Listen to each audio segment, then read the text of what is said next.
Raviteja mass చిత్రాలతో audience దగ్గర రావడానికి సిద్ధమయ్యాడు. తన చిత్రాలతో దశాబ్దాలుగా ప్రేక్షకులను అలరిస్తున్నారు. రవితేజ ఇప్పుడు 75వ సినిమా మైలురాయికి చేరుకున్నారు.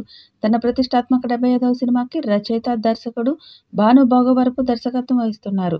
ఈ చిత్రానికి మాస్ జాతర అనే టైటిల్ పెట్టారు. మాస్ జాతర చిత్రం మే 9, 2025న ప్రపంచవ్యాప్తంగా భారీ స్థాయిలో థియేటర్లలో విడుదల కానుంది. మాస్ జాతర అనే టైటిల్కి తగ్గట్టుగానే ఈ సినిమా థియేటర్లలో మాస్ జాతరను తలపిస్తుందని నిర్మాతలు నమ్మకం వ్యక్తం చేశారు. ఇక ఈ చిత్రం నుండి మొదటి పాటను త్వరలోనే విడుదల చేయబోతున్నట్లుగా సమాచారం. ఈ చిత్రానికి భీమ్స్ సిసిరోలియో సంగీతం ఇస్తున్నాడు. ఇటీవల కాలంలో భీమ్స్ సంగీతం ఇస్తున్న సినిమాలు సూపర్ హిట్ అవుతున్నాయి. దాంతో మాస్ జాతర సినిమా పాటల మీద కూడా రవితేజ ఫ్యాన్స్ ఆశలు పెట్టుకున్నారు. దానికి తగ్గట్టే మొదటి పాటను రెడీ చేశారట. ఇది పక్కా మాస్ సాంగ్ అని తెలుస్తుంది. ఈ పాటలో రవితేజ మాస్ స్టెప్పులు అదిరిపోతాయని తెలుస్తుంది. త్వరలోనే మొదటి పాట అప్డేట్ రానుంది. ఇక ఈ సినిమాలో యూత్ సెన్సేషన్ శ్రీలీల కథానాయికగా నటిస్తుంది. రవితేజ, శ్రీలీల జోడీ గతంలో ధమాకాతో బ్లాక్ బస్టర్ అందుకున్నారు.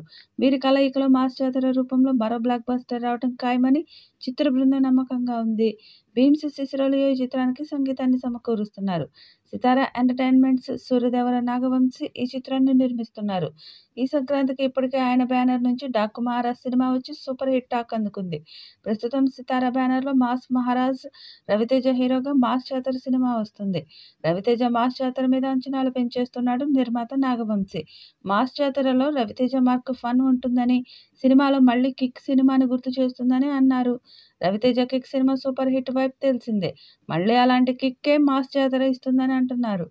మరి నిర్మాత ఇంత కాన్ఫిడెంట్‌గా చెప్తున్నారు అంటే ఖచ్చితంగా మాస్ మహారాజ్ ఫ్యాన్స్‌కి మాస్ జాతర నిజంగానే హిట్ జాతర ఇచ్చేలా ఉంది. ధమాకా కాంబో హీరోయిన్ శ్రీలీల కథానాయికగా నటిస్తున్న ఈ సినిమా గురించి నాగవంశీ అదిరిపోయే అప్డేట్ ఇచ్చారు. మాస్ మహారాజ్, రవితేజ ఈ మధ్య వరుస సినిమాలైతే చేస్తున్నారు కానీ అందుకు తగిన రిజల్ట్ మాత్రం అందుకోవట్లేదు. ధమాకా తర్వాత వాల్తేరు వీరయ్య, అది కూడా చిరంజీవి కాంబోలో హిట్ అనిపించుకుంది. సోలో హిట్ కోసం అటు రవితేజ, ఇటు మాస్ రాజా ఫ్యాన్స్ ఈగర్‌గా ఎదురుచూస్తున్నారు. రవితేజ మాస్ జాతర మీద అంచనాలు పెంచేస్తున్నాడు నిర్మాత నాగవంశీ. మాస్ జాతరలో రవితేజ మార్క్ ఫన్ ఉంటుందని, సినిమాలో మళ్ళీ కిక్కు సినిమాని గుర్తు చేస్తుందని అన్నారు. Ravi Teja Kick cinema super hit వైపు తెలిసిందే. మళ్ళీ అలాంటి కిక్కే మాస్ జాతర ఇస్తుందని అంటున్నారు. రవితేజ కూడా ఈ మూమెంట్ కోసం వెయిట్ చేస్తున్నాడు. అసలైతే రవితేజ మాస్ జాతర సినిమా సంక్రాంతికి రావాల్సి ఉంది. కానీ మధ్యలో రవితేజకు షోల్డర్ ఇంజ్యూరీ వల్ల సినిమా లేట్ అవుతూ వచ్చింది. ధమాకా తర్వాత హిట్ కోసం ఎదురుచూస్తున్న రవితేజకి మాస్ జాతర మూవీ బ్లాక్ బస్టర్ ఇస్తుందేమో చూడాలి.